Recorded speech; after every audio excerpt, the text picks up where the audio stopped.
KBS 열린 토론.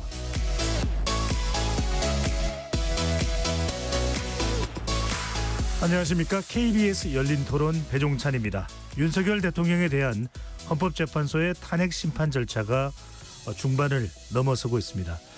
어제 열린 7차 변론에서는 증인으로 출석한 이상민 전 행정안전부 장관에게 일부 언론사에 대한 단전 단수 지시가 있었는지 여부와 비상계엄 당일에 진행된 국무회의가 적법했는지를 물었고요. 신원식 국가안보실장에게는 지난해 3월 말이나 4월 초 대통령 안가 만찬에서 대통령이 비상한 조치를 언급한 배경 등을 물어보았는데요. 오늘 열린 토론에서는 헌법재판소의 탄핵 심판 진행 상황에 대한 진단, 또 남아있는 쟁점을 살펴보겠습니다. 이어서 임시국회 개막 직후 교섭단체 연설, 명태균 특검법을 두고 각을 세우고 있는 국회 상황도 함께 진단해 보겠습니다. KBS 열린 토론 지금부터 시작합니다. 치열한 토론 속에서 더 나은 세상을 찾아갑니다. 올바른 세상을 만드는 첫걸음. 평일 저녁 7시 20분 KBS 열린 토론. 오늘 열린 토론 함께해 주실 네 분 소개합니다. 최수영 정치평론가 나오셨습니다. 안녕하세요. 최수영입니다. 최창렬 용인대학교 특임교수 자리하셨습니다. 네, 안녕하십니까. 강전의 국민의힘 대변인 함께합니다. 예, 안녕하세요. 이승훈 더불어민주당 전략기획 부위원장 나오셨습니다. 안녕하세요. 반갑습니다. KBS 열린 토론 문자로 참여하실 분은 샵 9730으로 의견 남겨주실 수 있고요. 단문 50원, 장문은 100원의 정보 이용료가 없습니다. KBS 1라디오의 모든 프로그램은 유튜브에서도 함께할 수 있으니까요. 많이 들어와 주시고 구독 꾹 눌러주시고 좋아요도 많이 보내주시면 좋겠습니다. 먼저 네 분께 짧게 윤석열 대통령 탄핵 심판 지금 변론 7차까지 이제 진행이 됐습니다. 지금까지 진행 상황 어떻게 보시는지 전반적인 총평 짧게 먼저 말씀 듣고 구체적인 질문으로 들어가겠습니다. 먼저 최창렬 교수님부터요. 이제 7차, 8차까지 끝났잖아요. 아직 이제 변론기를 더 진행할지 이제 내일 발표할 것 같은데. 네. 그동안 보면은 이제 양측에서 대통령 측에서 이제 신청한 증인이 있고, 그리고 이제 국회 측에서 증인 신청한 게 있는데, 그 뭐 다 얘기할 수는 없고, 그 많은 사람 다 얘기할 수는 없는데, 많이 그 공소장이라든지 검찰 공소장이라든지 검찰의 피의자 신문 조사가 많이 다른 것 같아요. 이상민 장관도 그렇고 김용현 전 장관도 그렇고 또 여인영 전 사령관이나 이진우 수방사령관 전 사령관은 이제 형사재판 중이니까 예. 많이 답변을 회피했어요. 답변을 거부했고 그러면서도 대체적인 큰 흐름은 좀 잡히는 것 같아요. 결국 그 부분이야 그 이제 헌재 재판관들의 재량에 따라서 판단을 할 겁니다만 결국은 지금 비화폰으로 한 게 많기 때문에 그 군 지휘부 말이죠. 녹취도 없고 발언은 다르고 진술은 다르고 증언은 다르고 이런 상황이에요. 예. 이런 상황이니까 지금 국민의힘과 또 이제 대통령 측 국회 측과 계속 이 지금 실갱이를 벌이고 있는 상황입니다. 어떤 절차적 문제를 가지고. 그래서 제가 예. 전체적으로 느낄 때는 국민의힘이나 대통령 측에서 특히 대통령 측이죠. 이거 뭐 헌재 변론기일이니까 대통령 측에서 헌재에 대해서 과도할 정도로 절차적 흥결을 걸고 넘어지는 것 같아요. 그런 점이 굉장히 인상적이었다. 대단히 전 비판적으로 보고 있습니다. 그 부분은. 네. 네. 최수영 변호사께서는요. 헌재는 일반의 사법제도와 다르게 단심제잖아요. 한 번에 선고를 하는 이른바 이제 불가역적 그런 판결을 하는 것이기 때문에 굉장히 공정하게 하는 것도 중요하지만 공정해 보여야 되거든요. 한 번만 하기 때문에. 근데 그 분쟁의 최종 종결자의 기관이 아니라 갈등의 출발점이 될 것 같다는 자꾸 불길한 예감이 듭니다. 그래서 특히나 이제 내일로 예정된 8차 변론이 있는데 그 이후에 더 이상 증인도 받지 않고 그다음에 최종 변론 듣고 바로 판결에 간다 그러면은 전 대단한 갈등의 불씨를 잉태할 것 같아서 최소한 정치와 법치의 사법의 중간쯤에 있는 게 헌재인데 이런 점들을 고려해서 이런 논란을 불식시킬 수 있는 좀 후반전이 되어야 한다라고 조언을 드리고 싶습니다. 네. 이승훈 부위원장께서는요.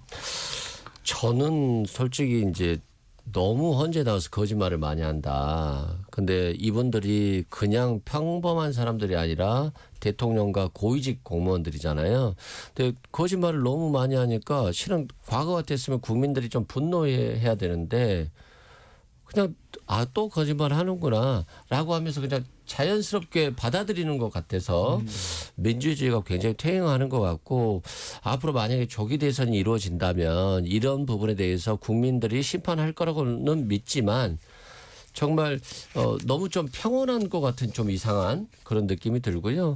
또 대통령이 좀 이런 잘못을 했을 때 좀 자신이 책임진다거나 누군가가 딱 책임을 지고 자신의 잘못들에 대해서 반성하는 모습들을 보여야 되는데 다 자기 살겠다고 하는 것인지 대통령부터 다 남 탓, 부하 탓하다 보니까 이런 것들이 격이 무너진다거나 좀 기강이 없는 어떤 공직자 사회가 돼버린 것 같다 이런 생각이 듭니다. 네, 강자는 대변인요. 네, 저도 앞으로가 더 걱정이다라고 말씀을 드리고 싶어요. 헌재에서 뭐 언제가 되든 간에 곧 결정이 나올 것으로 보이는데 이 결정에 대해서 대통령뿐만 아니라 사실상 우리 국민들도 모두 납득하고 수긍하고 그리고 다시 국민이 하나가 되는 계기가 되어야 되는 헌법재판소의 결정이다라고 저는 생각을 하는데요. 그런데 지금 헌재 절차적인 부분에 있어서 많은 분들께서 많은 국민들께서 의구심을 가지고 있는 것이 사실이지 않겠습니까? 어떻게 보면은 헌재에서 이 결정에 대해 빠르게 진행을 하겠다는 것이 국정 안정을 위한 것이다라는 것은 이른 수긍할 수 있지만 대통령의 방어권이 너무 과도하게 제한되는 것이 아닌가. 특히 뭐 헌법재판소와는 별개의 상황입니다만 그 이전에 대통령의 체포와 구속 과정에서부터 지지자들뿐만 아니라 중도에 계신 분들 2030들이 굉장히 좀 이건 이상하다라는 생각들을 많이 갖고 계시거든요. 그렇다면 제가 말씀드린 이상하다라는 것에 대해서 헌법재판소가 설명을 하는 것이 필요하지 않은가. 특히 뭐 한덕수 권한대행에 대한 부분들을 빨리 판결을 내지 않는 가운데에서 마은혁 재판관을 임명하느냐 마느냐가 더 급한 일인가. 대통령에 대한 서부지방법원의 체포영장이 발부가 되었을 때 대통령 측에서는 지금 우리 현행 형사소송법상으로는 이미 체포영장이 발부되면은 거기에 대해 이해할 수 있는 그 어떤 절차가 없거든요. 네. 그렇기 때문에 거기에 대해 헌법재판소에 권한쟁의 심판뿐만이 아니라 가처분 신청도 했었는데 아예 아무것도 안 했어요. 근데 체포영장은 48시간이란 시간밖에 그 한도가 없지 않습니까? 그럼 그 당시에 두 번의 체포영장에 대해서 다 가처분 신청을 했는데 예. 집행정지 가처분에 대해서 헌재가 결정을 해주었으면 그 이후에 우리 국민들께서도 그리고 대통령 측에서도 인용이 되든 기각이 되든 조금 더 받아들일 수 있었을 텐데 헌재가 선택적으로 사안의 경중을 판단을 하다 보니까 좀 이렇게 국민들의 분열이 온 것이 아닌가. 알겠습니다. 지금이라도 네. 헌재가 이러한 기준이라든지 이것들을 조금 예. 더 국민들께 납득시키는 모습이 필요하다라고 생각합니다. 구체적인 내용은 뭐 지금부터 좀 짚어보겠습니다. 먼저 이성훈 부위원장에게 윤석열 대통령과 정청래 탄핵소추위원장과 직접 각을 세우는 장면도 나왔습니다. 정 의원이 비상계엄에 대해 경고성이라면 헌법 파괴 행위, 국회에 군대를 보내지 말았어야 했다 이렇게 말하자 윤 대통령은 줄 탄핵, 예산, 입법 폭거가 국회 권한이라면 비상계엄 선포와 후속 조치도 대통령의 권한 이렇게 맞받았는데 이거 어떻게 보시는지요? 뭐 대통령의 의중이 드러났기 때문에 실은 대통령한테 불리한 거죠. 뭐 국회의 헌법상 권한이 탄핵했다라고 예산을 삭감했다라고 해서 이건 국회의 권한이잖아요. 그 법에 따른 권한을 행사한 것이고 대통령이 말 그대로 정말 경고만 하려고 했으면 군대를 국회에 보내지 않고 또 선관위에 야구방망이하고 복면을 가지고 군인을 들여보냈으면 안 되죠. 굳이 그냥 야당에게 경고만 하시지 왜 그런 것까지 했을까. 그리고 경고라는 것 자체가 경고를 위한 야당 경고를 위한 계엄은 없잖아요.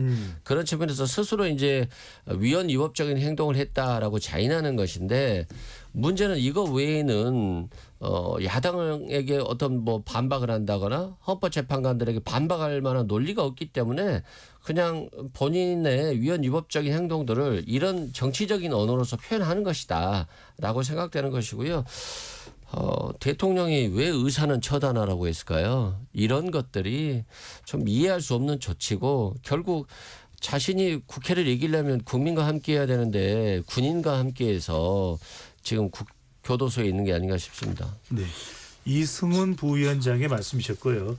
계속해서 이제 경고성이냐 아니냐 이 부분이 맞붙는 그런 대목인데 최병남께서는 어떻게 보십니까? 윤석열 대통령은 체포나 군에 의한 억압은 없었고 오히려 군인이 시민에게 폭행당한 상황이었다. 예산안 기조연설을 할 때 아무리 미워도 박수 한번 쳐주는 게 대화와 타협의 기본인데 대통령 퇴진 시위를 했다. 경고성 계엄이었다. 이걸 강조하고 있는데 이 부분은 어떻게 보십니까? 글쎄요. 그 야당이 대통령에 대해서 무시 전략을 하고 그다음에 국정에 협조하지 않은 건 분명합니다만은 그거는 사실은 정치로 풀어야 할 문제지 그걸 가지고 이제 계엄을 동원했었냐는 비판은 지금도 유효한 것 같습니다.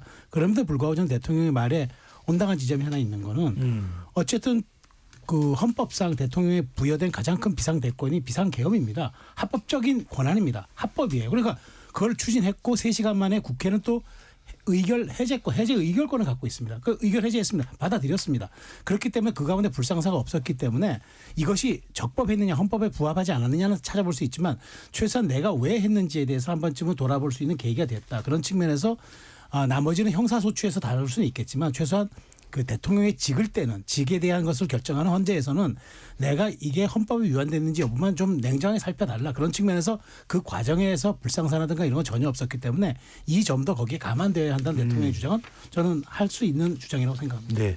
뭐 이제 경고성 차원에서 계속 이야기를 나누는 겁니다. 이번엔 최창석 교수께 어제 증인 출석한 이상민 전 장관은 언론사에 대한 단전 단수 의혹에 대해 대통령과 당시 국방장관에게 지시받은 적 없다. 대통령실에서 쪽지 몇 개 중에 단전 단수 내용이 적힌 내용을 봤다. 소방청장에게 전화해서 국민 안전을 챙겨달라 당부했다. 이렇게 얘기를 하고 있습니다. 답은 이제 경고성 계엄이었다는 걸 좀 강조하는 데모로 보는데 어떻게 그런데 보시는지요? 이것도 이제 소방청장이 국회에서 윤건영 의원 질문에 대한 답변하고 많이 다르죠. 허석권 소방청장이 얘기할 때는 단전 단수지를 받은 그런 취지로 이해되는 얘기를 했어요. 예, 그런 뉘앙스로 뉘앙스 얘기를 받아들였다라고 얘기했기 때문에 이것도 결국 진인을 가려야 될 거고, 근데 이건 가릴 길이 없을 거예요. 지금 이거는 녹취가 있습니까, 뭐가 있습니까? 결국 이제 그 여러 사람들의 그 이제 무슨 그 피의자 신문조서 이런 것들을 봐야 되는 건데 결국 헌재가 어떤 걸 증언으로 채택할 거냐의 문제, 증거를 채택할 거냐의 문제인데 이 사실 단전 단수 이 문제 말이죠. 엄밀하게 말해서 지금 따지는 거는 대통령이 헌법과 법률 위반했냐 여부. 그리고 헌법과 법률 위반했으면 대통령직을 파면할 정도, 대통령을 파면에 이르게 할 정도로 중대한 것인가를 보는 거잖아요. 헌재에서. 예. 여러 가지 쟁점이 4개 정도 있잖아요. 지금 비상계엄 위헌 위법성 여부, 그다음에 포고령 1호의 위헌 위법성 여부, 그다음에 국회 활동 방해가 있었느냐 없었냐. 이 거기에 해당하는 것일 수 있어요. 언론사이긴 합니다만. 그 다음에 나오는 게 이제 그 서버, 선관위 서버에 관한 문제인데 아까 제가 최수영 우리 평론가님 말씀에 조금 이의를 제기하는 게. 대통령의 이 말, 이거 아까 지나간 얘기입니다만, 이게 대통령의 권한이다라는 거. 이건 도대체 말이라고 할 수 없는 거라고 저는 생각해요. 명백하게 나와 있어요. 헌법 77조에. 전시, 사변 또는 국가 비상사태에 준하는, 이에 준하는 국가 비상사태. 근데 이제 이에 준하는 국가 비상사태를 지금 여당이나 대통령 측은 야당이 여러 탄핵, 난발 이른바, 입법 독재, 여당의 편을 빈다면 말이죠. 예산 삭감, 이런 것들이 국가 비상사태로 봤다라는 거 아닙니까? 근데 거기에 또 뭐가 있냐면요. 군사상의 필요에 응하거나 병력으로서 공공의 안녕 질서를 유지할 필요가 있을 때 하는 게 계엄이에요. 이거 하나 봐도 얘기가 이렇게 얘기할 수가 없는 거죠. 어떻게 도대체 경고를 한다고 뭐 숱하게 많은 사람들이 얘기를 하는 겁니다만 경고를 한다고 대통령 권한입니까? 이게 대통령의 권한이긴 하지만 이 대통령의 권한은 합헌적이고 합법적도 의미가 있는 거예요. 그런데 함부로 사용하면 안 되는 거죠. 물론 민주당이 탄핵을 남발하고 이런 것들도 비판할 수 있어요. 저도 비판을 많이 했고. 근데 그 부분과 이게 동료를 비교될 수 없는 거죠. 비상계엄의 요건이 엄격하게 나와 있는 겁니다. 아무리 야당의 그런 행동들이 국가 비상사태라고 봤다 하더라도 병력으로서 군사상의 필요에 응하거나 공공의 안녕의 질서를 필요했습니까 그때? 명백하게 말이 되지 않아요. 이건. 알겠습니다. 네. 강전의 대변인은 어떻게 보시는지요? 경고성 계엄에 대해서 이제 최창렬 교수께서는 경고성 계엄을 합헌으로 볼 수 없다는 입장인데 지금 윤석열 대통령과 대통령 변호인단 쪽에서는 경고성 계엄임을 계속 강조하고 있거든요. 그렇죠. 대통령 측에서는 말하자면 그 민주당으로부터의 폭주, 이렇게 행정과 사법이 마비됐던 것이 국가 비상 사태라고 판단을 했다라는 것입니다. 근데 결과적으로 그 부분에 있어서는 전시 사변에 준하는이라는 문구가 있기 때문에 헌법재판소에서 저기 판단할 것이라고 생각을 하고 저는 근데 이 부분도 좀 짚고 가고 싶어요. 대통령이 비상계엄을 선포한 것이 내란이다라고 지금 이야기하고 있는 있는 것은 예. 이번에 계엄군이 국회와 선관위에 들어가지 않았습니까? 근데 국회와 선관위가 헌법기관이고 이 헌법기관을 무력화시키려고 했던 것이 아니냐. 이게 헌정 질서를 수호하겠다는 의지가 없는 것이 아니냐라고 이야기를 하고 있는 것이죠.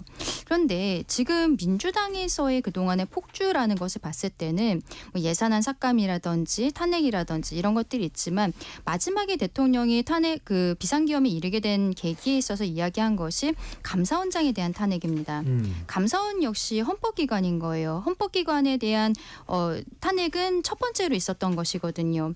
그렇다면은 이렇게 헌법기관인 감사원에 대해서 무력화시키고 그리고 국무회의에 대해서도 무력화시키지 않았습니까? 국무총리에 대해서도 권한대행인데 헌법재판소 재판관을 임명하지 않았다라는 이유가 사실상 주된 이유였잖아요. 그것을 가지고서는 또 국정을 마비시키고 이러한 부분에 있어서도 저는 분명히 대통령의 탄핵 심판에 대해서 헌재가 어떠한 결정을 내리던지 간에 예. 민주당이 수권 정당이 되겠다라고 지금 하고 있다면 이 부분에 대한 반성 그리고 향후에 변화하는 모습에 대해서 국민들께 보여야 되는데 민주당이 지금 비상계엄 이후로 오히려 계속적인 폭주가 진행이 되고 있는 것이죠. 오늘 이따 얘기하겠지만 뭐 명태균 특검법에 대해서도 굳이 또 발의를 하는 이런 모습들이 있어서 글쎄요. 최근에 각종 여론조사에서 특히 2030 세대가 좀 민주당보다는 국민의힘 쪽으로 기우는 것이 국민의힘이 잘하고 있다는 볼 수는 없다고 생각합니다. 그런데 민주당의 이러한 폭주들 네. 대통령의 비상계엄 선포가 위헌 위법이냐를 넘어서서 그동안의 민주당의 행태와 지금의 모습에 대해서도 국민들께서 심판하실 것이다. 그렇게 말씀드리고 싶습니다. 네, 짧게만 여쭤보겠습니다. 좀 네. 확인차. 그럼 강전의 대변인 말씀은 생각에는 네. 헌법재판소가 경고성 계엄에 대해서도 좀 인정하거나 받아들일 여지가 있다고 보시는지요? 저는 뭐 개인적으로 그게 쉬운 일은 아니라고 생각을 합니다. 왜냐하면 말씀드린 것처럼 국가 비상사태라고 대통령 측에서는 판단을 했다라는 것인데 전시사변에 준하는 상황이어야 되는 것이죠. 그런데 당시에 우리가 군이 이렇게 움직일 만큼의 전시사변에 준하는 사태였던가에 대해서는 많은 국민들께서 좀 동의하기는 어려우실 것 같아요. 그럼에도 불구하고 알겠습니다. 그동안의 과정에 대해서는 짚고 가야 된다라고 말씀드리는 예. 것입니다. 이번엔 이 부분은 좀 최수영 평론가께 먼저 여쭤볼게요. 어제는 헌법재판소가 비상계엄 선포 전에 개해서는 심의 의결 국무위원들의 서명 절차가 있었느냐. 그러니까 정상적으로 국무회의가 열렸느냐 이 부분이 이제 쟁점이었던 것으로 보였는데 이상민 전 장관은 11명의 의사 정족수는 채워졌고 적법했다 이렇게 진술했습니다. 김영두 재판관이 한덕수 총리와 최상목 당시 장관 등이 계엄 선포 당일 모인 것은 국무회의가 아니다. 진술한 점을 짚었는데 이 부분도 상당히 중요한데 국무회의의 적법성 어떻게 보시는지요? 국회는 의결 기구잖아요. 국회는 의결하는 행위가 뒤따르지 않으면은 존재하지 않습니다. 그런데 국무회의는 행정부의 심의 기구입니다.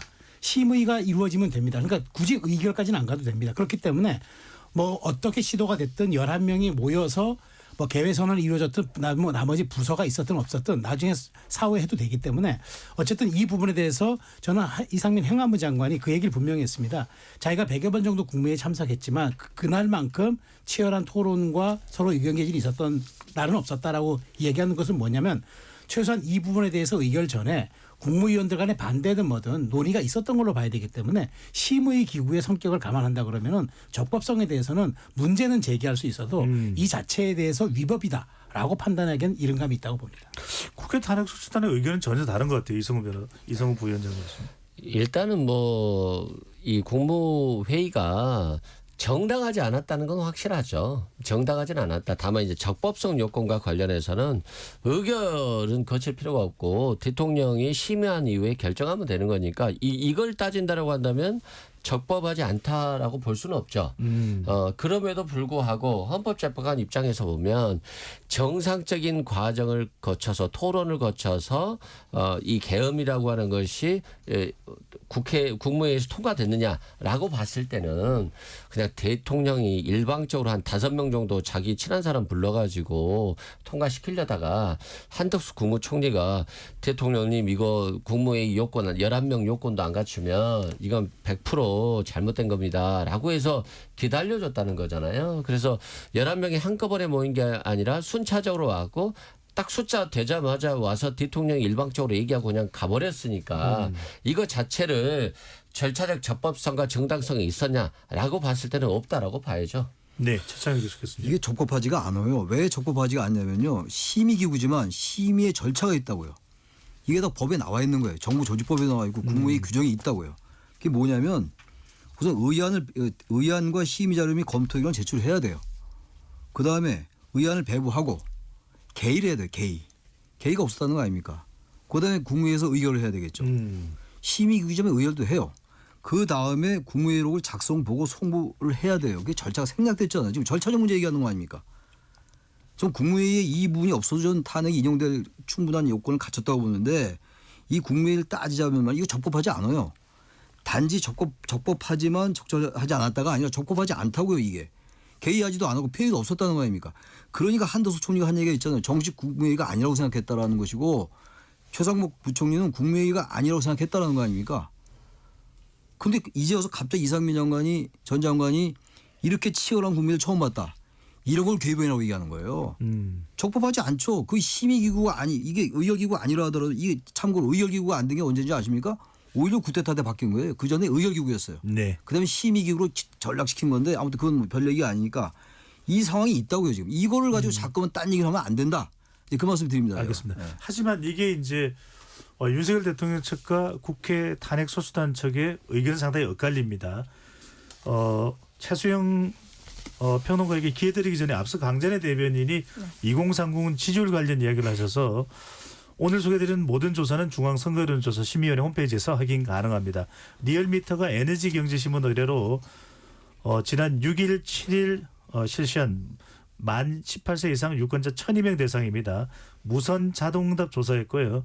18세 이상 20대 정당 지지율은 국민의힘 48.8%, 민주당 29.6%, 30대는 국민의힘 42%, 민주당 36.8%로 나왔습니다.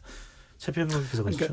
그러니까 제 말씀은 아니 우리가 급하면은 사안이 급하면은 이를테면 우리가 정식 행사를 하더라도 국민의대 같은 경우 생략하고 갈 수도 있습니다. 그러니까 뭐 거기에서 의안 소개가 없었고 모두 뭐 개회 선언이 없었고 폐회 선언이 없었고 이런 절차적 하자는 제가 지적할 수 있으나 이것이 국무회의로서 위법했느냐라는 부분은 별도의 문제라고 보기 때문에 이거는 헌재 재판관들이 과연 대통령의 직을 박탈할 수 있는 그 사안에서 형사소추 문제에서는 이 문제가 위법이라고 판단할 수는 있어도 저는 현재는 이게 징계형 심판이기 때문에 이 부분에 대해서는 저는 헌법재판관들이 평일을 거쳐서 판단할 문제지 위법이라고 재단할 것은 아니라고 저는 말씀드린 겁니다. 이성은 부위원 잠깐만요. 차례대로 이성은 부위원장 강전의 대변인까지 기회 드리겠습니다. 먼저 말씀해 주시죠. 네. 이게 뭐 어차피 큰 틀에서 봐야 되는데 당연히 그냥 대통령은 국무회의 자체 생각이 없었죠. 그냥 이미 계엄을 결정해놓고 내가 할 거니까 너 따라와 라고 하는 것이니까 이게 절차적으로 적법했다, 뭐 정당하다라고 볼 수 없는 건 맞는데 다만 이게 이제 탄핵과 관련해서 직무집행에 중대한 위법이 있느냐의 여부와 관련해서는 크게 중요한 과정은 아닌 것 같아요. 일단 헌법재판관들은 절차적인 정당성을 갖추지 않았다라고 볼 것이고 더 중요한 것은 영장도 없이 그냥 체포하고 뭐 영장도 없이 언론 출판을 검열하고 정치 활동을 금지해 버리고 또 선관위에는 야구방망이하고 복면을 가지고 쳐들어가고 이거 자체가 계엄 자체가 이거 내란이거든요. 그래서 전체적인 맥락으로 봤을 때 절차도 부적절했고 이런 계엄 자체도 위법이었다 이런 큰 틀에서 보는 것이니까요. 아무리 윤석열 대통령이나 이상민 장관이 잘못한 거 없는데요, 절차 다 거쳤는데요, 절차를 생략했다고 해서 문제가 되나요? 라고 하더라도 그런 주장은 헌법재판관들에 의해서 받아들여질 수 없는 주장이다. 라고 말씀드립니다. 강전의 대변인. 네, 한덕수 국무총리 이야기가 나와서 이제 잠깐 말씀을 드리면은 대통령 측에서 어제 한덕수 국무총리를 증인으로 신청했는데 헌재에서 증인으로 받아주지를 않았어요. 네. 근데 말씀하신 것처럼 한덕수 국무총리는 그때 그 비상계엄 이전에 있었던 국무회의를 국무회의가 아니었다라고 생각했다라고 이야기를 했거든요. 그럼 만약에 증인으로 나왔을 때는 오히려 대통령에게 불리한 진술을 하게 되는 것인데 이러한 상황에서 왜 헌재가 정부가 이렇게 증인으로 받아주질 않는 것인가? 국무회의의 절차라든지 여기에 대해서 헌재가 꼼꼼히 따지고 있잖아요. 그러면은 이 국무회의를 관장하고 있는 국무총리야말로 증인으로 불렀어야 되는데 저는 대통령이 이게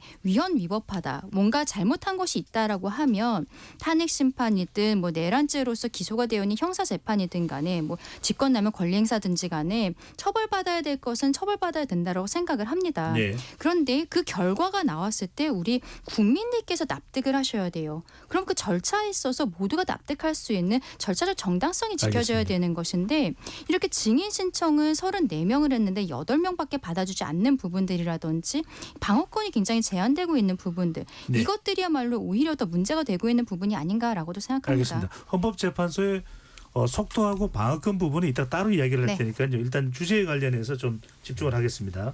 최선 평론가께 윤석열 대통령 변호인 측이 정치 공작 관련해서 심리전 등을 더한 하이브리드 전쟁을 중국과 관련해서 질문을 했습니다. 중국 기업, 유학생 등을 통해 정치인에게 정치 자금을 주고 다양한 방법으로 정치 개입을 한다. 한 방송사를 거론하면서 중국 기업이 1천억 원을 투자했다 등의 이야기가 나온다. 이걸 이제 신원식 안보실장에게 물어봤는데 이거 왜 물어보는 걸까요? 그러니까 이거는 그 일종의 부정선거에 중국이 혹시 개입한 것 아니냐는 얘기를 아마 이끌어가고 싶어서 그 논거로서 제시한 것 같아요. 그러니까 의혹이죠. 그 이른바 중국 기업과 유학생 등을 통해 정치인의 정치 자금을 주고 그다음에 모 방송사에 대해서 또 뭐 계열사에 대해서 투자를 하는 거죠. 예. 1,000억 원 정도.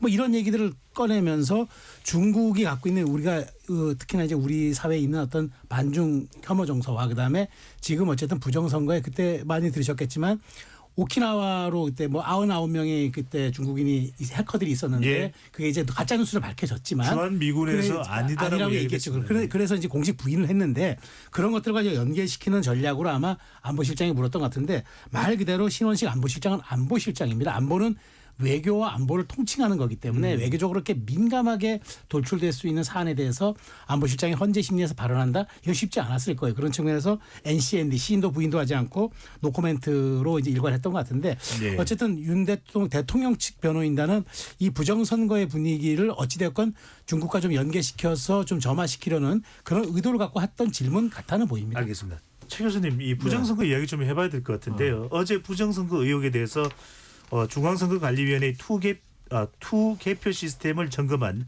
백종옥 전 국가정보원 3차장이 나와서 보안 점검 결과 여러 취약점이 있었다면서도 부정선거에 대해서는 이제 구체적 답변은 안 했고요. 김용빈 중앙선거관리 사무총장은 부정선거 가능성은 없다.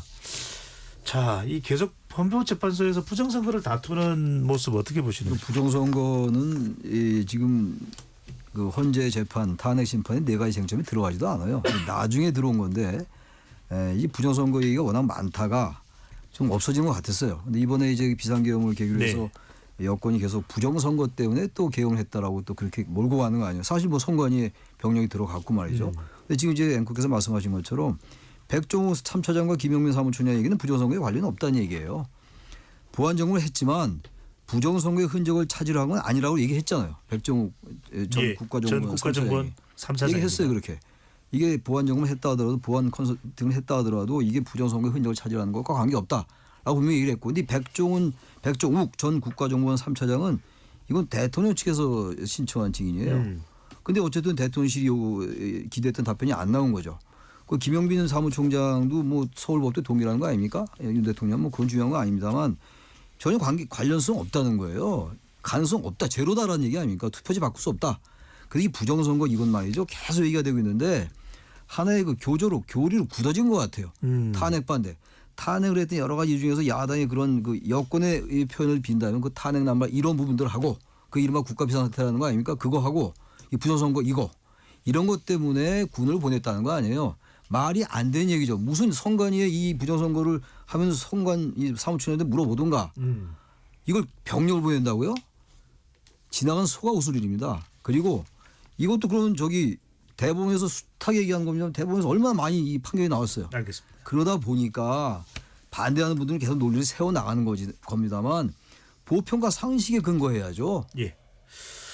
강세리 국민의힘 대변인에게 여쭙겠습니다. 지금 부정선거 의혹 물론 이제 부정선거였다라고 공식적으로 이제 국민의힘에서 입장을 발표한 건 아닙니다만 부정선거 의혹 이렇게 이제 이야기를 하고 있는데 국민의힘에서의 입장은 어떤 겁니까?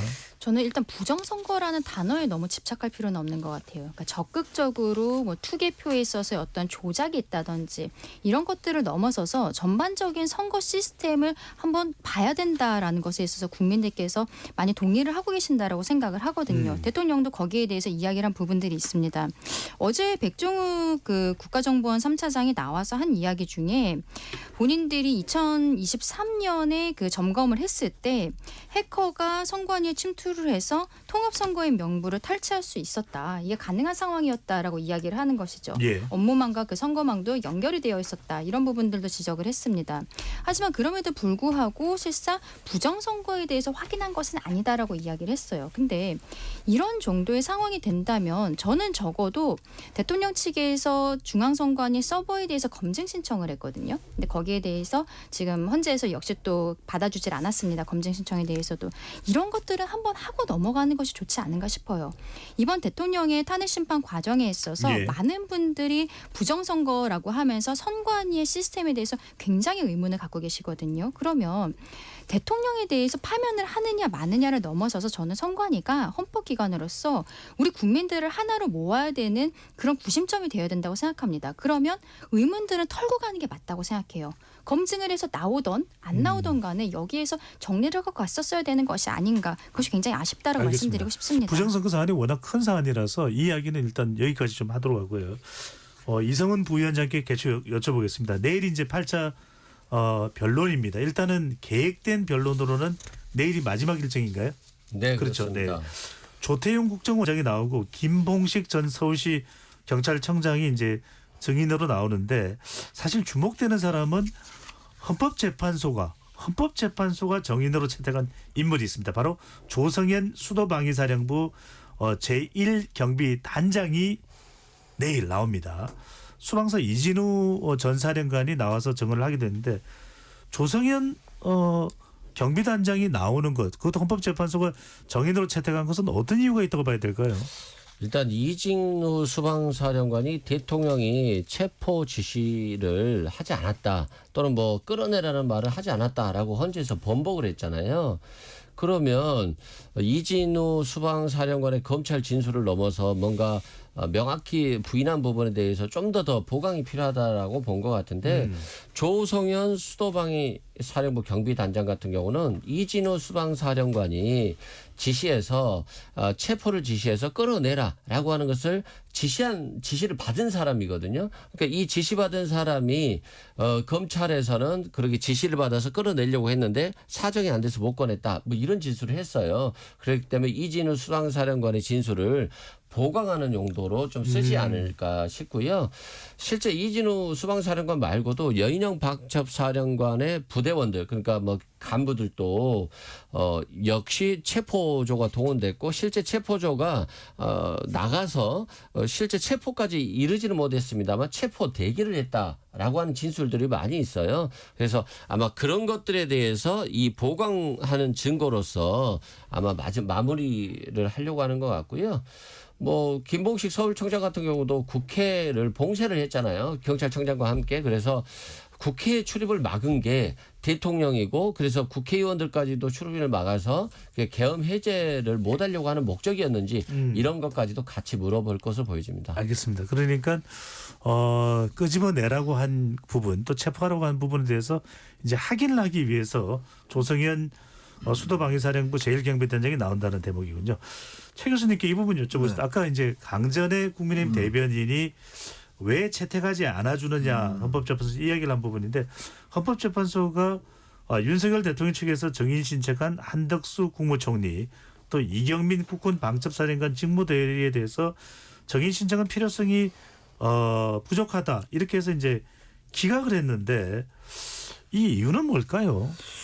재판관 헌재에서 판단을 나와서 증언을 해봐야 전반적인 이 어떤 흐름이라든지 그 어떤지 현재 그 재판관들이 판단하고 있는 것에 큰 영향을 안 준다고 생각한 것 같아요. 그리고 이제 이경민 방첩사령관 직무대리 같은 경우도 나와서 또 다른 말 할 것 같고 아마 이래서 이제 안 한 것 같아요. 제가 볼 때는 한도수 총리는 저는 증인 신청 받아줄 필요가 있다고 봐요. 왜 그 말씀 드리냐면 워낙 지금 이 대통령 측에서 사사건건 그야말로 절차적인 거 다 시비를 걸고 있다고요. 이건 나중에 크게 문제 삼을 수가 있어요. 제가 볼 때 한도수 총리가 나와서 별로 할 얘기가 없다고. 국무회에 관련된 얘기 할 거예요 아마. 그동안 한도수 총리가 했던 얘기를 번복할 것 같지는 않고 그렇다 하더라도 큰 바뀔 게 없다고요. 그럼에도 불구하고 한도수 총리가 국무총리 아닙니까 지금. 게다가 탄핵을 받은 인물이고 따라서 이 부분은 어떤 빌미나 그 대통령 측에게 그런 걸 주지 않기 위해서라도 한 번 정도 받아도 될 것 같은데 예. 헌재가 볼 때는 어쨌든 증인으로 나온다 한들 크게 바뀔 게 없다고 판단하는 것 같아요. 예. 지금 최 교수님께서 일단 이 말씀을 꺼내셨으니까 아까 강전에 국민의힘 대변인이 이야기했던 이 헌법재판소의 속도전 이야기를 해보겠습니다. 네. 오늘 권성동 국민의힘 원내대표 등 지도부가 헌법재판소를 항의 방문했습니다. 이 속도를 가지고 상당히 좀 다투는 모양새인데 먼저 강전의 대변인 이야기하고 이성훈 부위원장으로 가겠습니다. 그렇죠. 앞서 말씀드린 것처럼 헌재에서 너무 급하게 하고 있는 것이 아닌가. 최근 한 10년 동안 헌재에서 탄핵 심판을 6건 정도 했거든요. 근데 평균 들어간 그 숫자가 한 202일 정도였어요. 헌법재판소 법에서는 180일 안에 결과 나오라고 했고 우리 뭐 청취자분들께서 이상민 행안부 장관, 이진숙 방통위원장 다 180일 꽉 채워서 결과 나온 거 다 알고 계실 텐데 앞서 말씀드린 것처럼 국정 안정을 위해서라기에는 너무 이 절차가 허술한 것이 아닌가라는 거예요. 그리고 지금 문제가 되는 게 뭐냐면요. 대통령 측에서 증인 신청을 34명 했는데 8명만 받아줬다고 말씀드렸잖아요. 그런데 지금 형사소송법이 개정이 된 부분이 있어요. 박근혜 전 대통령 탄핵 이후에 개정이 돼서 검찰에서 피의자 신문조서를 작성을 했을 때 과거에는 그게 재판에서 뭐 부인을 해도 그대로 증거가 될 수 있었는데 지금은 그게 안 돼요. 검찰에서 본인이 얘기했던 것이 재판에서 만약 얘기했던 사람이 나와서 내가 다르게 얘기하겠습니다라고 하면 재판정에서 이야기한 대로 인정이 돼야 되는 거거든요. 근데 헌재에서 이 관련자들의 검찰에서의 그 조서들을 가져다 증거로 쓰겠다는 거예요. 그러니까 지금 그거는 이 사람들이 증인으로 일부 나와서 이야기하는 것도 증언이 좀 바뀌는 부분들이 있지 않습니까? 또 특히 오늘 김현태 707 단장 같은 경우에는 본인의 진술에 민주당 의원들이 부당하게 개입했다라는 것을 또 밝혀서 지금 파문이 일고 있는 상황인데 그렇다면 더욱더 헌재가 형사소송법을 준용해서 헌재의 사건을 진행하게 되거든요. 그러면 국민적 의혹이 남기지 않도록 관련자들을 헌재 법정에 세워서 정확하게 물어봐야 되는 거예요. 이런 식으로 증인을 받아주지 않고 그러면서 관련된 조서들을 가져다가 증거로 쓴다고 했을 때는 누구도 받아들일 알겠습니다. 수가 없는 것입니다. 네. 뭐 이런 절차들을 이제 강전의 대변인이 말씀해 주셨는데 이성훈 부위원장은 속도에 좀 주목을 해서 집중을 해서 이 속도전 논란이 빚는 부분은 어떻게 보시는지? 내일 끝날 수도 있고 실은 저 같은 경우는 한 주 정도 더 하지 않을까 이런 생각이 들었어요. 추가적인 증인이 있을 수 있겠다. 근데 헌법재판소가 조금 빨리 진행하려는 것으로 보여져요. 근데 이제 두 가지 관점에서 보면 노무현 대통령이나 박근혜 대통령도 60일, 90일 내에 선고가 됐고요. 빨리 됐죠. 그 이유는 대통령이기 때문에 그래요. 최고 권력자, 외교, 국방, 안보, 경제 모든 걸 총괄하는 대통령이 없으면 안 되거든요. 그렇기 때문에 헌법재판소가 부득이하게 빨리 할 수 없는 것이고 윤석열 대통령이 천천히 하고 싶어지면 대통령이 안 됐어야 된다라고 말씀드리고요. 부정선거 관련해서도 마찬가지예요. 어떤 사람이 강도살인을 하려고 집에 들어갔어요. 그래서 주거 침입했는데 가족들이 완강히 저항을 했어요. 그래서 강도살인을 실패하고 미수에 그쳤는데 이 사람한테 범죄 동기를 물어보니까 너 왜 그 집에 들어가서 강도를 하려고 했냐 그랬더니 부정선거가 있어서 너무 화가 나서 들어갔다는데 부정선거하고 강도하고는 아무 상관없는 얘기잖아요. 네, 알겠습니다. 그렇기 때문에 이 부분에 대해서 증거 채택을 안 하는 게 맞다 이런 생각이 들고요. 아쉽게도 검찰의 피의자 신문 조서에 대해서 내용을 부인하면 이제는 형사재판에서는 증거를 쓸 수 없어요.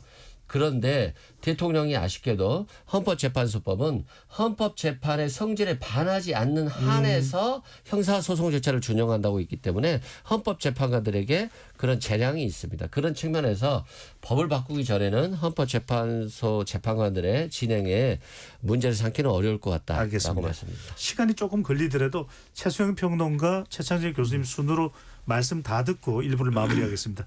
최수영 평론가 말씀하시죠. 윤 대통령 측에서 신청한 증인이 34명입니다. 근데 여기서 8명만 받았어요. 근데 8명 중에서도 2명은 국회와 겹칩니다. 그러면 실질적으로 6명만 받아준 겁니다. 박근혜 전 대통령 탄핵에서 무려 17차례 변론을 했고 50명 가까운 증인이 있었습니다. 근데 왜 이렇게 여기는 이렇게 해야 됩니까? 대통령 직을 때는 똑같은 절차인데 지금 반밖에 진행은 안 됐고 증인도 반도 안 되는데 이걸 어떻게 설명이 됩니까? 그러니까 재판은 절차적으로도 결과적으로도 공정해야 되지만 공정해 보여야 한다. 이 측면에서 헌재가 지금 별로 할 말이 없을 것 같은데 왜 이렇게 마지막까지 서두르는지 저는 납득이 안 됩니다. 박근혜 전 대통령의 경우는 대단히 사건이 복잡했어요. 이건 사건은 훨씬 더 중차대하지만 박근혜 전 대통령의 예. 사건에 비해서 이 논리의 구조는 대단히 단순하다고요. 이 내란 혐의에 대한 형사재판은 결과를 모르겠어요. 꽤 오래 걸릴 것 같습니다. 1년이 걸릴 수도 있고 2년이 걸릴 수 있을 것 같은데 그건 제가 언급하지 않는 거고 단지 이 계속 말씀드리는 게 대통령의 그 비상계엄 선포 행위가 위법하고 위헌적이었냐 위법적이었느냐 그리고 그게 과연 대통령의 파면에 이르게 때는 중대한 거냐의 문제를 따지는 겁니다. 그러니까 박근혜 때처럼 무슨 뭐 꼭 34 뭐 몇 명이 했고 그렇게 비교하는 게 저는 합당하지 않다고 보는 것이고 이게 훨씬 더 중차대합니다. 그리고 단순해요. 논리구조 의외로. 그래서 증인이 덜 필요했다고 보는 거고 그리고 또 하나 문제가 우리가 재판의 결과에 대해서 비판도 하잖아요. 그 헌재를 비판할 수 있습니다. 근데 지금 이제 대통령 탄핵을 반대하거나 윤 대통령을 지지하는 측들의 이 헌재나 이 헌재 재판 전부터 말이죠. 공수처의 수사권 문제, 관할 법원 문제 이거 이 신청 다 기각됐잖아요. 체포적부심도 서울중앙지법에서 기각됐어요. 그 너무도 끊임없이 이 절차의 문제를 제기하고 있어서 아무리 헌재가 공정성을 지키려 해도 말이죠. 저는 헌재가 공정하다고 봐요. 그리고 대통령의 방어권이 충분히 보장되고 있다고 저는 보는데 어떻게 해도 문제를 제기할 것 같고 이건 아까도 이승훈 변호사 말씀에 제가 첨언하는 건데 헌법재판의 성질에 반하지 않는 한도예요. 그러니까 형사재판 지금 2020년도에 개정된 형사소송법 그거를 준용한다고 돼 있어요. 지금. 그게 헌재법 40조인데 예. 그 부분을 헌재 재판의 성격과 다르기 때문에 하지 않는 거예요. 증거를 채택한 겁니다. 피의자 신문조서를. 근데 이 부분에 대해서 헌법재판소의 재량이에요. 알겠습니다. 이걸 언제까지 시비를 걸 겁니까? 네. KBS 열린 토론 탄핵 심판과 현 정국 관련된 이야기 나누고 있습니다. 잠시 로고 듣고 2부로 돌아오겠습니다.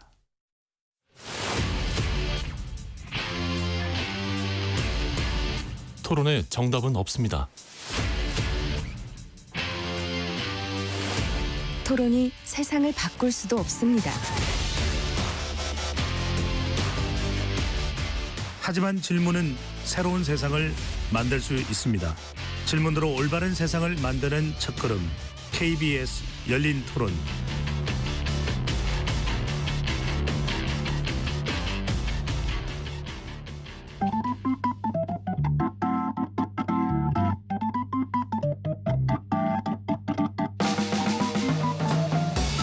세상을 바꾸는 질문, 열린 토론이 시작합니다. KBS 열린 토론은 언제나 열려 있습니다. 단문 50원, 장문 100원의 유료 문자 샵 9730 그리고 KBS 어플리케이션 콩으로 여러분의 의견을 남겨주세요. KBS 열린 토론 2부 이어가겠습니다. 윤석열 대통령에 대한 헌법재판소의 탄핵 심판과 전국 상황 짚어보겠습니다. 스튜디오에 강전의 국민의힘 대변인 이승훈 더불어민주당 전략기획부위원장 최창절 용인대학교 특임교수 최수영 정치평론가 네 분과 함께하고 있습니다. 재판관께 여쭤볼게요. 네. 지금 마은혁 헌법재판관 후보자 임명 놓고서 헌법재판소가 권한쟁의 심판 2차 변론 이제 끝으로 종결을 했습니다. 자, 이 사안 어떻게 보시는지 헌법재판소에서 어떤 결정이 내려질 것으로 아직 나오지는 않았습니다. 네. 선고는 예상을 하고 계시고 최상무 권한대행이 대통령 권한대행이 어떤 입장을 취할지도 상당히 중요해 보이는데. 네. 근데 저는 의외로 마은혁 재판관의 그 결론이 좀 늦어질 것 같아요. 왜냐하면 마은혁 재판관을 임명하라고 그러니까 이게 그 최상목 대행이 판단이 잘못됐고 하라고 이제 해주는 순간 임명을 하잖아요. 그럼 만약 이제 하게 되면은 그 헌법재판소에 갱신 절차가 있다고 그러더라고요. 그러면은 새로 들어온 사람이 오면 그동안의 과정들을 전부 설명해가지고 압축적으로 하지 말고 전부 새롭게 해야 되는 그렇게 되면 지금 헌재가 이렇게 속도전 내는 것과 저는 약간 배치되기 때문에 약간 좀 이게 뒤로 갈 거로 보고 설령 한다고 그래도 이건 최상목 대행이 굳이 임명할 또 의무는 없습니다. 임명하여야 한다라는 것은 지금 선관위와 헌재가 다릅니다. 임명하여야 한다고 강제 규정은 선관위지만 그 헌재에서는 대통령이 임명한다라고 돼 있습니다. 그러니까 그런 측면에서 저는 최상목 땡이 물론 그걸 볼 겁니다. 헌재 선고문이 어떻게 되어 있는지를 보고 판단하겠지만 법제처와 법무부의 유권에서 거치면서 한번 판단 받아볼 것 같은데 근데 저는 의외로 헌재가 이 부분을 가지고 더 논점을 만들어서 대통령 탄핵 심판에 대한 분위기를 더 말하자면 그 헌재가 비판받을 쪽으로 가지 않을 것으로 보기 때문에 오히려 저는 변론을 한번 했지만 예. 항의한다는 입장을 통해서 조금 뒤로 갈 것 같다는 생각이 듭니다. 최종평 평론가는 논란이 될 수도 있다라는 말씀을 해주셨고요. 최 교수님 어떻게 보십니까? 우선 헌재 속도전이라는 단어가 영 마음에 안 들어요. 헌재가 공정하고 신속하게 하는 것이 이걸 자꾸 속도전 이것도 하나의 프레임인 것 같아요. 속도전이라는 단어 속에는 이거 어떻게든 이거 결과를 빨리 내겠다라는 그런 의미가 함의가 강하게 들어가 있다고요. 그래서 이런 발언에 대해서 약간 좀 부적절하다 보는 것이고 또 하나가 대통령이 임명한다고 되어 있잖아요. 그건 국회가 선출한 자를 임명한다라고 되어 있다. 임명하여야 한다는 아닙니다만 임명한다면 임명하라는 거예요. 그건 처분이에요. 처분. 부작위가 아닙니다. 근데 이거를 가지고 또 많이 헌재에서 어떻게 판단할지 모르지만 만약에 헌재에서 지금 국회에서 제기한 거 권한쟁의 심판이 받아들여져 가지고 위헌이다라고 받아들여지면 임명을 할지 할지 모르는데 이거를 헌재가 판단하는 걸 또 지금 법제처나 법무부에 물어본다고요? 세상에 그게 말이 됩니까? 헌재가 대한민국 최고의 사법기구인데 거기서 이렇게 하라고 결정했는데 이거 법제처에 물어봐요. 이게 한 명이 아니라 다 따라 얘기하는 것 같은데 이런 게 너무 좀 혼재돼 있어요. 제가 그 문제를 하나 지적하는 겁니다. 알겠습니다. 자 이제 국회로 한번 가보겠습니다. 강전의 대변인께 먼저 여쭤볼게요. 어제 이제 권성동 국민의힘 원내대표 교섭단체 연설이 있었습니다. 정치 위기의 근본적인 해결책은 개헌이다 이렇게 강조를 했고 추경 편성과 반도체 특별법 처리 주장을 했습니다. 정치적으로는 또 민주당과 이재명 대표 이야기를 또 많이 하게 됐는데 강전의 강 대변인 보시기에는 어떤 부분을 좀 강조하려고 했다고 볼 수 있을까요? 일단은 어제는 사실 권성동 원내대표가 교섭단체 대표 연설을 할 때 이재명 대표에 대해서 뭐 말하자면 좀 센 발언들이 있어서 민주당 의원들이 많이 반발을 하고 이런 부분들이 있습니다. 근데 그 이후에는 사실 정책적인 이야기들이 나왔고 저는 이제 가장 그 인상적으로 봤던 게 개헌 이야기도 있었지만 반도체 특별법 관련한 발언이었었던 것이죠. 화이트 칼라 exemption이라고 해서 고소득 관리 전문직 대상으로는 주 52시간에서 예외를 두자라는 것이 이제 국민의힘의 주장이었었는데 그동안에 민주당 같은 경우에는 뭐 타 직종과의 형평성이라든지 이런 것들 때문에 계속 받질 않았었어요. 근데 최근에 저는 이 이야기를 권성동 원내대표가 꺼낸 것은 굉장히 정무적인 감각이 있었다라고 생각을 하는데 이재명 대표가 자꾸 우클릭하는 모습들을 보이고 있지 않습니까? 그렇다면 이재명 대표도 여기에 대해서 받아들이자는 형태로 지금 이야기를 했어요. 근데 당내에서 뭐 정책위 진성준 의원이라든지 굉장히 반발을 하고 있고 예. 말하자면 민주당의 싱크탱크인 민주연구원에서 뭐 미리 정해져 있는 것이 아니라 이재명 대표 개인의 의견인 것으로 알려지면서 굉장히 좀 논란이 되고 있지 않습니까? 이게 작년에 있었던 금투세 폐지 과정이랑 좀 저는 오버랩되는 부분들이 있다라고 생각하거든요. 그때도 한동훈 전 대표 측에서 굉장히 강하게 진행을 했었었고 그때도 이재명 대표가 우클릭 약간 이런 개념으로서 결과적으로는 당에서는 반대를 하고 있었지만 그때도 진성준 의장이 반대했었어요. 근데 이게 결과적으로는 합의가 되지 않았습니까? 근데 예. 이게 나중에 뭐 더 역사가 평가를 하겠습니다만 그 이후에 국민의힘에서의 성과다라는 평가들이 많았어요. 특히 한동훈 대표 같은 경우에는 본인이 대표를 하면서 가지고 왔던 가장 큰 성과라는 형태로 지금 이야기를 하고 있습니다. 그러면 그 지금 권성동 원내대표 입장에서도 이 52시간제 예외에 대해서 이재명 대표가 우클릭을 하고 있을 때 이것에 대해서 지금 2월에 합의하자는 거거든요. 합의가 됐을 때는 오히려 국민의힘이 지금 열심히 하는 형태로 국민들께 보일 수 있기 때문에 예. 정무적인 감각으로서 이런 이야기를 한 것이 아닌가라고 알겠습니다. 생각합니다. 권성동 원내대표가 이 국회 연설한 내용 중에 개헌이 들어가 있는데 이 부위원장께는 지금 이른바 민주당 내에 이제 비명계 정치인들이 뭐 대선 주자로 거론되는 분들도 계시고요. 개헌 이야기를 많이 합니다. 개헌 이야기를 많이 합니다. 이 부분 어떻게 좀 논의될 수 있습니까? 이재명 대표 또 민주당 내에서요. 아니 개인적으로야 논의하고 싶죠. 저도. 왜냐하면은 4년 중임제라든가 또는 뭐 소수 대표를 갖다가 다수 대표제로 바꾼다든가 논의할 필요성은 있어요. 그런데 문제는 국민의힘이 말만 논의하자고 해놓고 한 번도 한 적이 없잖아요. 뭐 최상병도 논의하자고 그래놓고 안 했죠. 뭐 김건희 특검도 다 그 부분만 했죠. 내란도 다 그 부분만 했죠. 그러니까 진정성이 없어서 괜히 개헌하자고 했다가 개헌으로만 이슈만 넘겨놓고 또 개헌 안 할 것이 뻔하기 때문에 그래서 이걸 민주당이 받을 수 없는 부분이 있다 이렇게 생각되고요. 마찬가지죠. 국민연금 부분도 네. 9%를 13%로 해서 보험료율을 높이고 다만 소득 대체율을 44%냐 43%냐 여기까지 접근했잖아요. 근데 갑자기 민주당이 한다니까 국민의힘이 안 해버렸잖아요. 지금 연금 재정 적자가 많기 때문에 지금 모수 개혁이라도 먼저 해야 되는데 민주당이 받으면 안 해요. 그런 측면에서 참 국민의힘이 지금 진정으로 국민과 민생 경제를 원한다, 필요로 한다라고 생각한다면 좀 하나씩 좀 받았으면 좋겠어요. 민주당이 손 내밀어서 잡아야지. 손 내밀라고 그래갖고 손 내미니까 또 피해 도망가면 되겠습니까? 이 부회장 말씀은 좀 구체적으로 개헌 관련된 것을 네. 내용을 내놓으면서 논의하자고 하면 가능성이 있다. 뭐 얘기는 할 수 있겠죠. 네. 근데 너무 지금 막연하게 그냥 개헌하자라고 해서 여기에 대해서 구체적으로 갈 가능성은 없다고 생각합니다. 네. 태수진 평론가는 권성동 원내대표가 상당히 민주당 이야기 44번이 등장했다고 합니다. 연설에서 이재명 대표는 18번. 이 부분은 어떻게 보십니까? 뭐 정치적 공세로 보십니까? 아니면 뭐 지지층 결집이나 다른 이유가 있다고 보십니까? 근데 이재명 대표가 사실상 엊그제 연설을 했잖아요. 근데 누가 다 평가를 했지만 그 내용을 보면은 조기 대선 출사표 같은 거였어요. 근데 뭐 거기 그러다 보니까 거기다 또 민주당 이재명 대표가 한 게 그동안에는 무슨 뭐 반도체 특별법이니 일종의 뭐 우클릭을 좀 하는 것처럼 보이다가 다시 또 기본 사회로 돌아와서 도대체 이재명 대표의 일관성은 일관성 없는 게 일관성이냐라는 이제 그런 지적도 받고 도대체 진심이 뭐냐라는 그런 지적도 받는 상황에서 지금 여러 가지 이재명 대표에 대한 얘기를 안 할 수는 없죠. 특히나 이제 민주당이 이재명 대표 중심으로 강고하게 돌아가고 있는 상황에서 이재명 대표에 대해서 공격하는데 다만 공격을 했지만 실질적으로 뭐 44번, 18번. 아니, 여당 대표 연설하면서 민주당을 호명하는 게 44번 된 게 그건 뭐 이상합니까?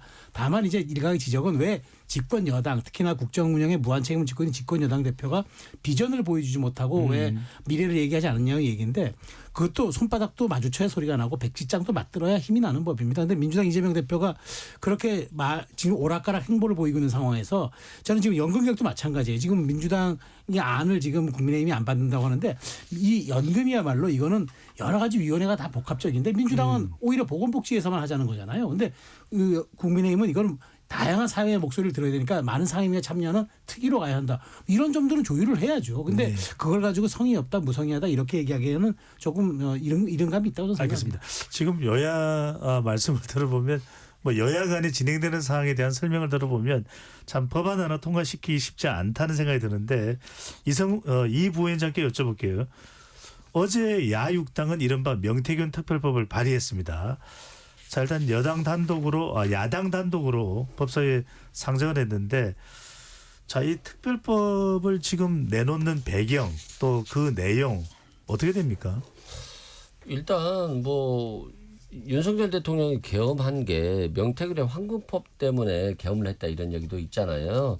그 황금폰에는 명태균이 여론조사를 해주고 대선 여론조사를 해주고 또 그 여론조사를 조작해주고 그리고 나서 그 비용까지도 받지를 않고 그 대신 뭐 국회의원 공천을 해줬다거나 또 지방선거 공천을 해줬다거나 그러니까 대가 관계가 있는 거잖아요. 그러면 이 부분에 대해서 진실이 밝혀져야 되는데 창원지검에서 열심히 하는 것처럼 보였으나 그 뒤로 갑자기 연락이 두절된 상태인 것 같아요. 이달 중에 중간 수사 내용을 밝히겠다고 그렇게 알려지고는 있습니다. 네, 그래서 특검법이 좋은 것 같아요. 특검법 한다고 하니까 바로 발표한다고 하잖아요. 그래서 참 이게 인과응보처럼 윤석열 대통령이 그렇게 그냥 법대로 하면서 야당 대표나 야당에게 그렇게 칼을 들이댔더니 결국엔 그게 자신들에게 다 돌아오는 거 아니겠습니까? 법대로 해서 정말 뭐 정치인 수사를 하고 뭐 오세훈 서울시장이라든가 홍준표 시장도 관련된 게 있다라고 하니까 본인들은 뭐 억울하다고 하니까 이런 것도 수사해서 빨리 해결하면 오히려 도움이 되지 않겠습니까? 그런 측면에서 저는 지금 국정이 농단된 비선 문제에 대해서 확인할 필요가 있다라고 예. 생각합니다. 명태균 특별법 최 교수님 듣고 강전의 대변인으로 가겠습니다. 최 교수님 어떻게 보시는지 민주당의 명태균 특별법 추진. 특검이라는 게 뭐 되겠습니까? 결과적으로 안 될 거 아니에요. 그 특검법 발의해봐야 어차피 최상목 대행이 거부할 것 같아요. 제2호권 행사할 것 같고. 그러나 뭐 민주당으로서 이거 해야 되겠죠. 지금 특검 얘기가 아니 이 명태균 게이트 나온 지 오래됐는데 별로 검찰 수사 이건 좀 미진한 것 같아요. 근데 뭐 특검이 하도 특검 내란 특검도 지금 안 되고 있고 최상면 특검도 안 되고 있고 이 특검에 대해서는 그 국민들이 약간 피곤감이 있어요. 피로감이 있기 때문에 민주당이 특검법 발의하는 건 별로 효과 없을 것 같아요. 어차피 특검 성사도 안 될 거고 그 말씀드리고 아까 저한테 질문 안 하셔서 개헌 얘기 좀 잠깐 말씀드리고 싶은데 네, 말씀하시죠. 이 개헌은 말이죠. 해야 돼요. 해야 되는데 시기가 지금 맞질 않는다고요. 지금 어차피 대선이 있을지 없을지 모르겠는데 조기 대선이 있을지 없을지 모르겠습니다만 대선 앞도 보세요. 지금 여기 있는 여야에 나오신 분들도 그렇고 저도 졸지에 그 여당 비판하는 사람으로 되고 말았는데 제가 야당도 비판을 꽤 많이 하는 사람인데 예. 이게 워낙 진영으로 갈라져 가지고 개헌이 되기가 어려워요. 지금 뭐 김동연 지사도 또 오늘 뭐 개헌에 대한 얘기를 했던데 대선 앞도 개헌이 되는 예를 못 봤어요. 하려면 어차피 다음 대통령이 임기를 단축시키고 대선과 총선의 주기를 맞추고 정말로 개헌을 위해서 87 체제를 종식시키기 위해서 다음에 대통령 되는 사람이 좀 희생할 필요가 있어요. 저는 그렇게 봅니다. 3년으로 줄인다. 자기의 그 임기를. 그리고 나서 바로 대선 당선되자마자 개헌에 착수한다라고 공약하지 않는 한 이건 안 됩니다. 자꾸만 여야가 또 서로 내 탓 돌리고 그 이전까지 민주당이 하자고 그러니까 그때 또 국민이 반대했다고요. 전부 정략적으로 개헌을 접근하니까 안 되는 거예요. 별로 의미 없다. 하려면 그렇게 해야 된다. 제가 그 말씀드립니다. 네. 최 교수님의 개헌 의견 또 참고를 해주시고요. 강전의 대변인은 명태균 특별법 이야기해 주시죠. 네. 저는 이거 특검을 해야 될 이유가 있는지 굉장히 의문이에요. 왜냐하면은 명태균 씨 같은 경우에는 일부 사건은 구속 기소가 되어 있는 상황이고 이제 기소된 것은 특검이 된다고 해도 다시 뭐 다루기가 어려운 부분이고 일부 사건들은 지금 창원지검에서 아직 수사를 하고 있습니다. 그렇기 때문에 지금 뭐 창원지검에서 이번 달에 뭐 브리핑하겠다라는 이야기도 나오고 있는데 특검을 해야 되는 이유는 생각을 해보면은 뭐 말하자면은 국가의 굉장히 높은 권력과 유착이 되어 있기 때문에 이 수사가 제대로 이루어지지 못한다라는 뭐 의구심이라든지 이런 것들 수사가 미진한 부분이 있을 때 최후의 보루로서 입법부가 행정부의 역할을 하겠다라는 것 아니겠습니까? 예. 특검 법안을 발의를 해서 그런데 지금 명태균 씨 사건이 그럴 만한 상황인지 모르겠다는 거예요. 저는. 왜냐하면 지금 말하자면 대통령 내외와의 관계를 얘기하는 거잖아요. 민주당에서는. 대통령은 구속되어 있습니다. 내일 모레 탄핵 심판 결과 나온다고 지금 기다리고 있는 상황인데 명태균 씨를 뒤에서 케어해 준다.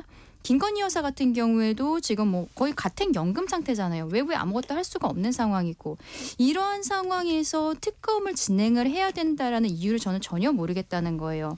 민주당에서는 그동안에 대한민국의 원칙적인 수사기관, 경찰과 검찰, 특히 검찰에 대해서 믿지 못하겠다라고 이야기를 하면서 공수처라는 기관을 만들었잖아요. 예. 근데 공수처에 대해서도 믿지 못하겠다고 하면서 특히 이번 정권 들어와서 계속적으로 특검 법안을 발의하는 거 아니겠습니까? 상설특검 이야기도 하고 있는 상황이고 이러한 모습들이 과연 민주당이 수권정당을 하겠다라는 정당으로서 과연 할 수 있는 일인지 저는 굉장히 그 부분부터 의문을 제기하고 싶습니다. 알겠습니다.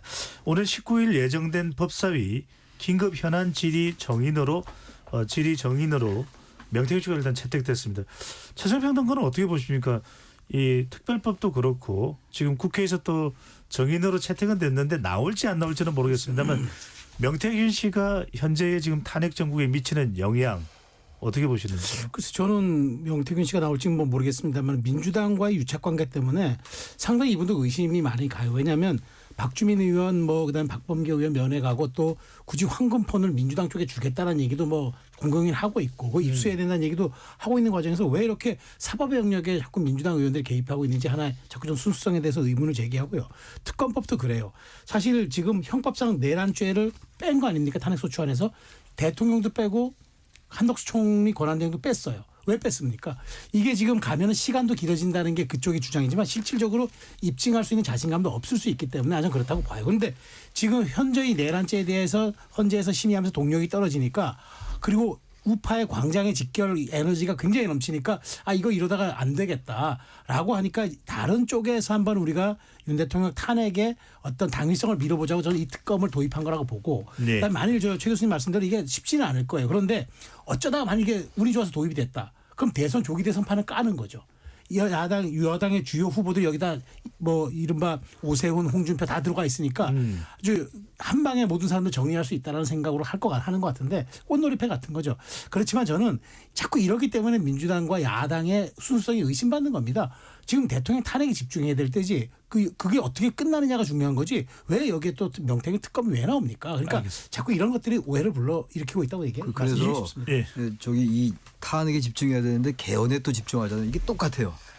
탄핵에 집중하면 개헌 얘기하지 말아야 되는 거예요. 그러니까 양쪽이 똑같다. 이게 내로남불의 하여튼 이 대선수들이에요. 알겠습니다. 개헌은 왜 얘기합니까? 탄핵에 집중해야 되는데. 자, 방금 전에 이제 그 말씀을 하셔서 이 조기 대선 탄핵 집중하자 뭐 또 개헌 집중하자는 말씀 주셨는데 조기 대선 가능성을 앞두고 다양하게 이제 지금 정치권 주자로 거론되는 인물들의 움직임이 있습니다. 지금 내일입니다. 이성훈 이 부위원장께 여쭤보려고 하는데 이재명 대표가 내일 김경수 전 경남지사를 만난다고 하는데 어떻게 봐야 됩니까? 뭐 화해 모드입니까? 통합 모드입니까? 아니면 최근에 비명계로부터 계속 쓴소리가 나오니까 일단 만나자 이런 어떤 의도가 깔려 있는 겁니까? 포용과 통합이죠. 문재인 전 대통령이 포용하라고 했잖아요. 그러니까 포용하는 것이다라고 보면 될 것 같고요. 문재인 전 대통령도 대선 패배 책임 인정했잖아요. 그리고 문재인 전 대통령이 가장 비판받는 게 윤석열 대통령 만들어준 거거든요. 그렇듯이 이재명 대표도 자신이 대선 패배한 거 책임을 진다라고 했기 때문에 이제는 포용하고 통합도 해야죠. 예를 들어서 대통령 탄핵됐다고 이제 다 된 것처럼 하다가 죽 서서 개 줄 수 있는 거 아니겠습니까? 그래서 저는 더 포용하고 더 통합하고 그리고 민생 경제의 문제라면 좌우 이런 거 보는 것보다 뭐 반도체 특별법이 됐든 로봇이 됐든 AI가 됐든 국가 전략 산업에 대해서는 국가가 적극적으로 지원해 줘야 돼요. 그렇지 않으면 중국에 다 따라잡히는 거거든요. 그렇기 때문에 저는 이재명 대표가 포용 통합으로 갈 것이고 또 더 경쟁력을 그래서 조기 대선이 치러졌을 때 더 경쟁력 있는 후보로서 갈 것으로 보고 있습니다. 네, 이야기 계속 해보겠습니다. 이재명 대표가 시정연설 내용도 그렇고 상당히 우양우 우클릭한다. 또 포용에 대한 다양성 이야기가 나오면서 당내에 다른 목소리를 내는 주자들도 만난다. 이런 또 해석도 나오는데 강 대변인은 어떻게 보시는지요? 김부겸 전 총리 또 이재명 대표는 임종석 전 대통령 비서실장과도 회동할 예정이라고 밝혔는데 어떻게 보시는지요? 전 임종석 실장 생각하면 지난 총선이 생각나요. 그때 공천 과정에 있어서 임종석 죽이기 수준 아니었습니까? 비명 행사하는 과정에 있어서 가장 대표 주자가 임종석 실장이었고 그리고 뭐 전해철 전 의원이라든지 말하자면 친문계가 그때 완전히 공천을 받지 못하면 공천에서 배제가 되면서 원외 조직이었던 더민주혁신회의에서 31명이 대거 들어가자마자 민주당이 최대 개파가 됐잖아요. 이러한 과정에서 결과적으로는 이재명 대표가 본인도 생각은 했을 겁니다. 다음번 대선 전에는 어쨌든 지금 내 사람들 심어놨지만 나중에는 함께 해야지라는 생각을 하긴 했을 건데 좀 시간이 빨리 오고 있다라고 생각한 것이 아닌가 싶고 근데 그 와중에 본인이 지금까지 달래지를 못했던 거예요. 그래서 이번에 최근에도 문재인 전 대통령도 예방하지 않았습니까? 근데 또 재밌는 거는 문재인 전 대통령이 했었다는 워딩이 이재명 대표 측에서 이야기하는 것과 문재인 전 대통령 측에서 이야기는 좀 다른 부분이 있잖아요. 결과적으로 지금은 비명계 사람들에 대해서 포용하는 듯한 모습은 보이겠으나 실질적으로 함께하는 건 저는 어려울 거라고 생각하고 네. 이 정말로 합쳐질 수 있느냐 화학적 결합은 이재명 대표의 항소심 그 전후 그 결과가 나올 때 전후 정도가 되지 않을까. 지금으로서는 일단은 보여주는 모습일 것이다라고 공직선거법 2심을 생각합니다. 말씀하시는 거죠? 예, 맞습니다. 네. 최 교수님은 어떻게 보십니까? 이런 이재명 대표의 포용 행보가 절묘한 한 수로 봐야 될까요? 아니면은 근본적인 해결책은 되긴 어렵다고 보시는지요? 포용을 해야 될 거예요. 이제 대선 아닙니까? 이재명 대표로서는 대선이 자신의 사고 리스크를 원천적으로 해소하는 길이기도 하고 판단이 어떻게 내릴지 모르지만 2심 판결이 그래서 이재명 대표 포용하려 할 거예요. 자기를 위해서. 근데 문제는 이제 그 이재명 대표 포용하려 하면 또 주변에 또 그 참모들이 다른 얘기를 하고 이러는데 어쨌든 민주당이 그 비명과 친명 간의 그 포용은 많이 필요하고 그건 국민의힘도 마찬가지예요. 지금 단일대우 형성하고 있는데 국민의힘도 한동훈 이준석 다 내친 게 국민의힘 윤석열 대통령이었어요. 양당이 똑같아요. 제가 그 지난 총선 과정에서 비명 형사 비판을 엄청나게 많이 한 사람인데 이제 그 비판하면 뭐 합니까? 앞으로 이제 대선 얘기 해야 되는 건데 저는 또 하나가 이 좌클릭 우클릭이란 말도 저는 이 함의도 좀 짚고 넘어가야 되는 게 현대정당은 캐치올 파티라고 해서 좌우를 다 포용합니다. 캐치올. 그게 포괄 지지정당이에요. 망나형 정당. 근데 이재명 대표 우클릭 좀 했다 그걸 또 일관성이 없다고 정직하지 않다고 우클릭하면 우클릭한다고 뭐라고 그러고 네. 좌클릭하면 좌클릭하고 또 좌파라고 그러고 그거 어떡하라는 얘기예요. 알겠습니다. 저희 이 말씀 하나 좀. 네, 최승평 평론가께는 다른 질문을 드릴까요? 어제 김종인 전 비대위원장이 한 언론과 인터뷰에서 한동훈 전 대표를 콕 집어서 한 전 대표가 제일 확장성이 있다 이렇게 평가를 했습니다. 김종인 전 비대위원장이 마치 이제 한 전 대표를 미는 모양새인데 이유가 있을까요? 이유라기보다는 찾아가지 않았나요? 한동훈 전 대표가 킹메이커인 그 김종인 전 위원장. 찾아왔기 때문에 득담을 한 거다. 아니 그 킹메이커를 왜 찾아갑니까? 킹이 되고 싶으니까 메이커를 만나는 거 아닙니까? 그런데 덕담을 해줘야죠. 근데 두 가지 측면이었어요. 하나는 계엄 때 아주 그 굉장한 지도력을 보여줬다는 것과 계엄 해제 때. 그다음에 이제 70년대생 이후가 아마 이번에 대선 후보가 돼야 된다. 그 아마 시대 정신을 이야기했는데 한동훈 전 대표에게는 굉장히 큰 힘이 되겠으나 저는 이제 김종인 전 위원장이 말하는 별의 순간이 이제는 저는 정치권에 그렇게 차르의 말처럼 그 힘을 가질 때가 지났다고 생각합니다.